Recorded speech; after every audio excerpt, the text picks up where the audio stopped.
Mesdames, Messieurs, bonsoir et bienvenue au journal sur CAM News 24.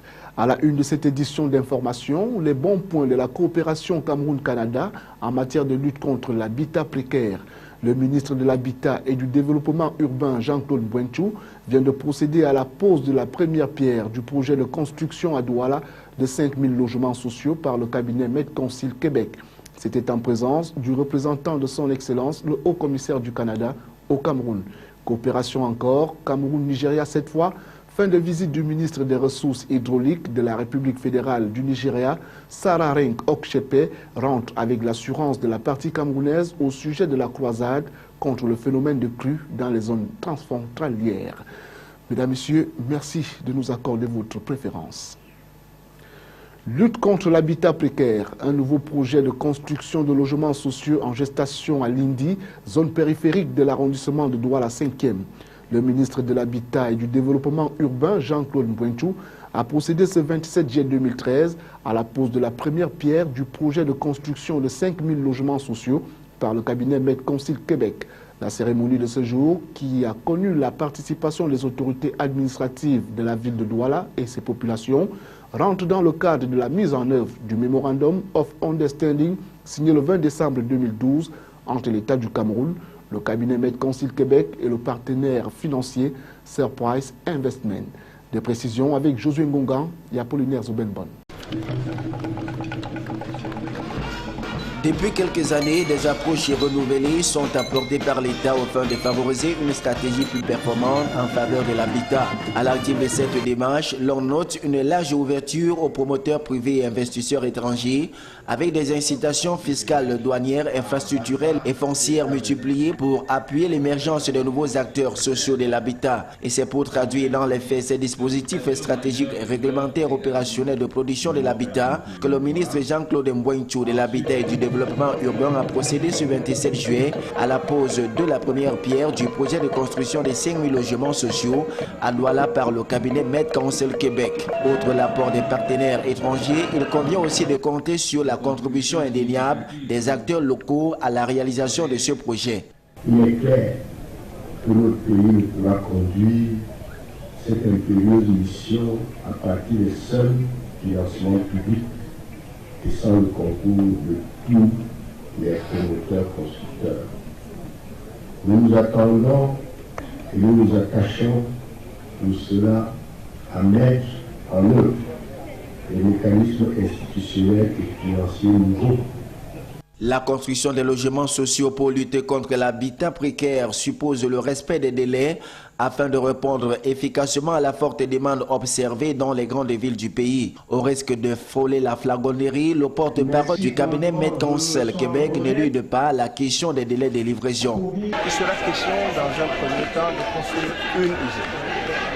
Comme vous le savez, le matériel qui part du Canada prend quand même, je dirais, 1 à 1 mois et demi. À partir du moment où nous sommes sur place, on a 3 mois pour que l'on voit le premier mur des usines. La cérémonie de ce jour, qui a connu la participation des autorités administratives de la ville de Douala et ses populations, rentre dans le cadre de la mise en œuvre du Memorandum of Understanding signé le 20 décembre 2012 entre l'État du Cameroun, le cabinet MedConsil Québec et le partenaire financier Surprise Investment. Un autre visage des logements sociaux quand on se rappelle que le programme de construction des 10 000 logements a démarré le 23 décembre 2009 par la pose de la première pierre à Olembe Yaoundé par le Premier ministre chef du gouvernement, Philemon Yang.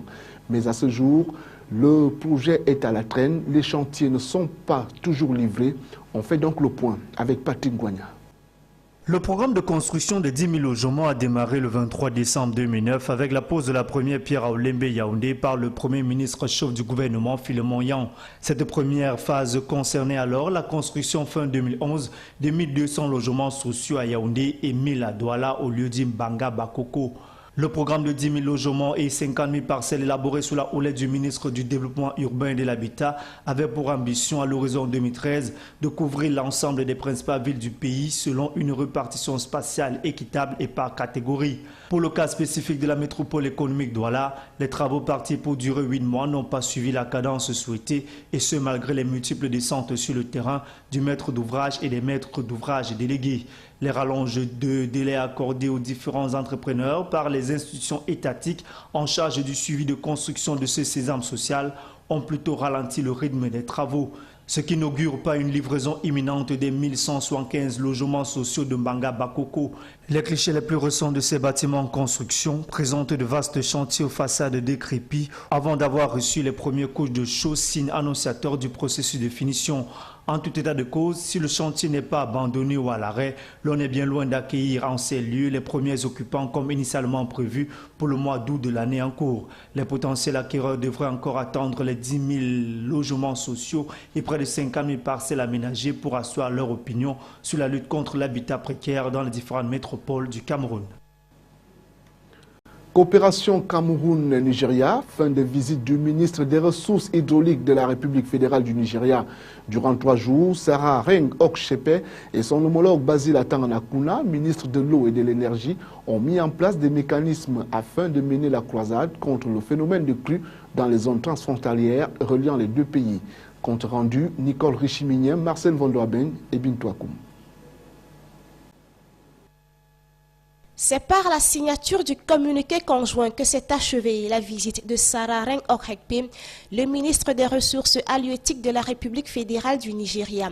Les points saillants de la visite étaient axés sur la nécessité de mettre en place un cadre de coopération pour les échanges d'informations sur la gestion des réservoirs du barrage de Lagdo Cameroun et les structures similaires sur l'ensemble des bassins de la Benue. Il était également question de la nécessité d'organiser conjointement des visites techniques d'études et de recherche, ainsi que la mise en place des mécanismes d'alerte, de notification et de riposte en cas d'urgence. Pour Basil Atanganakuna, le ministre camerounais de l'eau et de l'énergie, il est question de mettre sur pied des moyens dont peuvent se prémunir les deux pays afin de pallier aux conséquences des phénomènes de crue. Il en découle de la visite de travail du ministre des Ressources halieutiques de la République fédérale du Nigeria au Cameroun depuis le 23 juillet dernier de faire ressortir des allocutions des deux membres du gouvernement que le Cameroun et le Nigeria, sous l'impulsion des deux chefs d'État, respectivement Paul Biya et Goodluck Jonathan Ebele,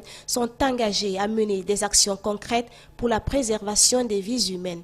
Un arrêt aura ponctué les articulations de la délégation nigériane. Avant la fin des travaux, c'est cette visite de courtoisie chez le ministre des Relations extérieures, Pierre Mokoko Mbonjo.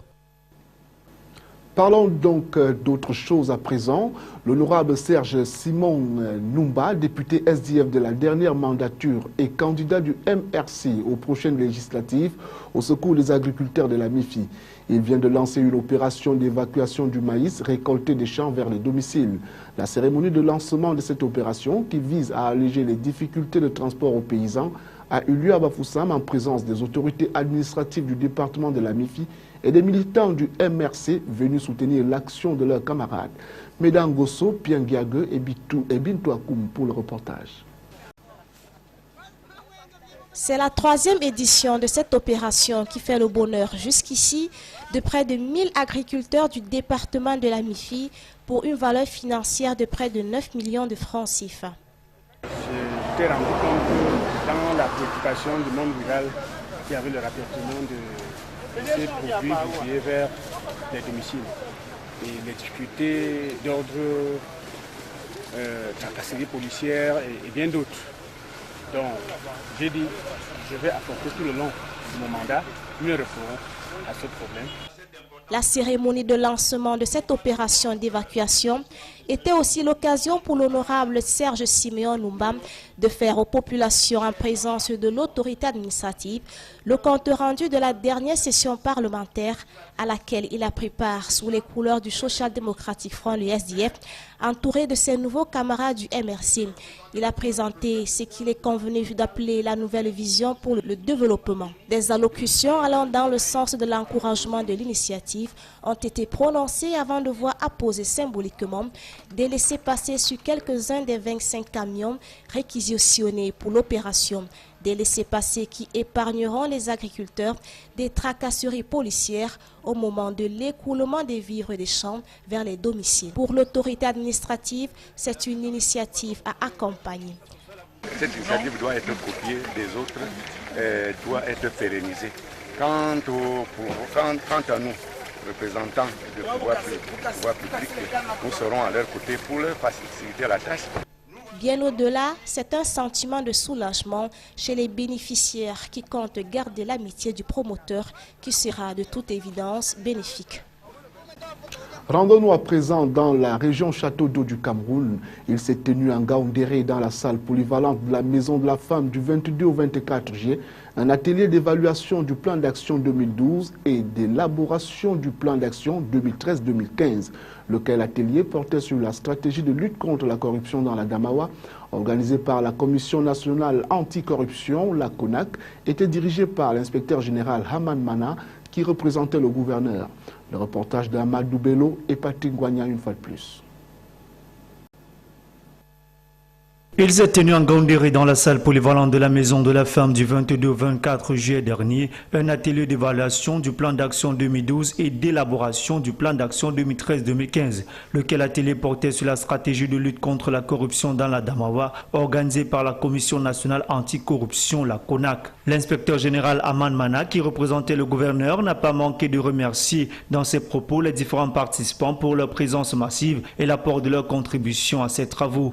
Il a par ailleurs remercié la CONAC pour ses actions de lutte contre ce cancer social. L'atmosphère conviviale qui a prévalu au cours des travaux a permis à l'inspecteur général des services du gouverneur de demander aux responsables de contribuer avec engouement aux travaux pour que la région de l'Adamawa ait un plan d'action réaliste et opérationnel afin d'éradiquer la corruption. Les exposés qui ont meublé l'atelier étaient dirigés vers la stratégie nationale de lutte contre la corruption.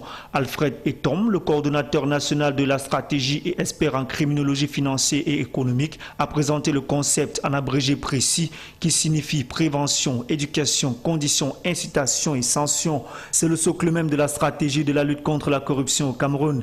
Sa pertinence et son opérationnalité lui ont valu une réplique certaine dans d'autres pays d'Afrique qui cherchaient des voies et moyens de lutte contre la corruption. En substance, le concept précis est un sigle qui compose les axes stratégiques mettant en exergue les domaines d'intervention des stratégies nationales de lutte contre la corruption. Le principal orateur de l'atelier de l'évaluation a précisé que pour une efficacité optimale dans l'intervention de la CONAC, il est indispensable de combiner tous ces axes stratégiques. Minkolong sur la voie de l'émergence, c'est le thème retenu pour les assises du 3e congrès ordinaire du comité de développement de Minkolong dans l'arrondissement de Ndian, département de l'Om-Ndjerem, région de l'Est. Les travaux qui ont duré 2 jours étaient présidés par le préfet Ngalim Ngom Irénée, qu'assistait Hubert Ndé Sambon, président national du dit comité. Des précisions avec Ernest Ateba, Roméo Tignan et Bintou Akoum. Les travaux du 3e congrès du comité de développement de Minkolong, tenu pendant 2 jours, auront permis aux membres du dit comité et les populations de la localité de révisiter non seulement le parcours plein de réalisations sur les plans éducatifs, hydrauliques et électriques, mais également de poser des bases pour les 2 années à venir. Et pour y parvenir, les différents orateurs qui se sont succédés ont relevé les comportements qualifiés d'indigestes des jeunes qui freinent le développement dans cette localité. Ils ont évoqué la consommation abusive de l'alcool, l'oisiveté dont certains avouent déjà prendre conscience. Nous avons pris la résolution de pouvoir abandonner les attitudes néfastes qui étaient la paresse, laxisme, la sorcellerie et tout ce qui nuise à notre santé en consommant l'alcool et du tabac. Nous avons pris la décision d'être unanimes à pouvoir faire procréer notre village et à travailler dans des champs communautaires pour le développement de notre village. Et toutes les femmes sont unanimes derrière moi. À cette prise de conscience, l'élite et les nouveaux membres émettent le vœu d'apporter leur modeste contribution pour le développement de Minkolong, lesquels permettront aux uns et aux autres de réaliser des projets dans un futur proche. Le développement de notre village, c'est d'abord notre affaire. l'affaire de toutes les populations de ce village. Chacun va y participer. Ce n'est pas aussi difficile que ça. Après les assises du 3e congrès ordinaire du comité de développement de Minkolon, axé sur le parcours de réalisation dans divers secteurs et une projection sur l'avenir, l'édition 2015 est déjà mentionnée dans les agendas.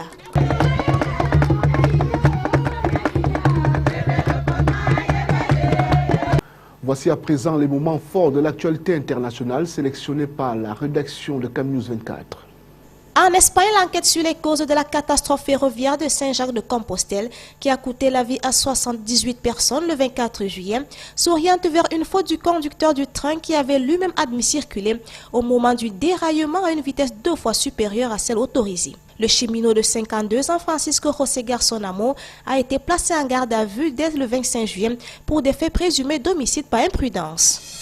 L'alerte orange concerne 42 départements sur une bande allant de l'ensemble des régions de l'Ouest, au centre et à l'Île-de-France et au nord-est. La zone pluvio-orageuse formée ce 27 juillet se retrouvera dimanche matin dès le début de la journée entre l'est de Midi-Pyrénées, l'Auvergne et la Bourgogne, la Champagne-Ardenne et la Lorraine. Ces orages se déplaceront lentement vers l'est et deviendront vite actifs en fin de matinée. Les précipitations seront particulièrement importantes et s'accompagneront d'orages, de chutes de grêle et de fortes rafales de vent.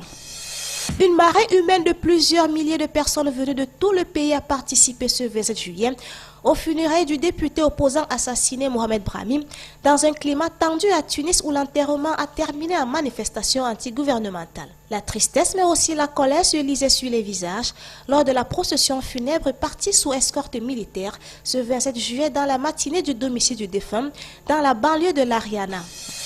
Voler comme un oiseau est un rêve devenu réalité pour les adeptes de la wingsuit, un sport extrême qui consiste à sauter d'un point fixe avec une combinaison munie d'ailes. Fred, Vince et Jean-Philippe sont parmi les meilleurs au monde.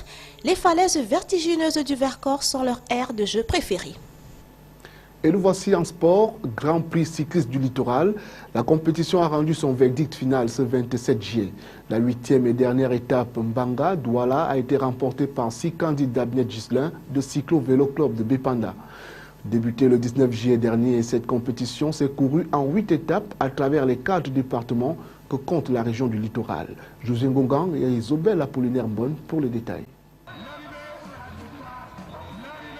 Sikantine Dabne Gislin de Cyclo Vélo Club de Bépanda a été la révélation de cette première édition du Grand Prix cycliste du littoral. Vainqueur de la dernière étape Mbanga Douala en 2h15 minutes et 56 secondes, il inscrit ainsi son nom en lettres d'or en remportant tous les prix en jeu pour cette compétition. Meilleur grimpeur, meilleur sprinter, meilleur cycliste du littoral, vainqueur au classement général, rien ne lui a échappé. La force, c'est l'entraînement. On préparer cette compétition. La 2e et la 3e place ont respectivement été occupées par Thiag et Simplice de Cyclo Vélo Club de Bépanda et Nanko Yannick de Jeunesse Club de Douala. Le maillot du meilleur jeune est revenu à Ebanda Jean-Jouel et Cyclo Vélo Club de Bépanda a été sacrée meilleure équipe de la compétition. Ainsi s'achève une aventure qui a duré environ une dizaine de jours.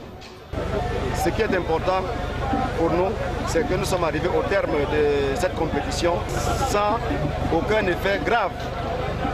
Vous savez, notre compétition a eu un effet de sabotage de certaines personnes et c'est ce sabotage qui a pu amener certains compétiteurs à rentrer. Bon, pour le moment, c'est la première édition.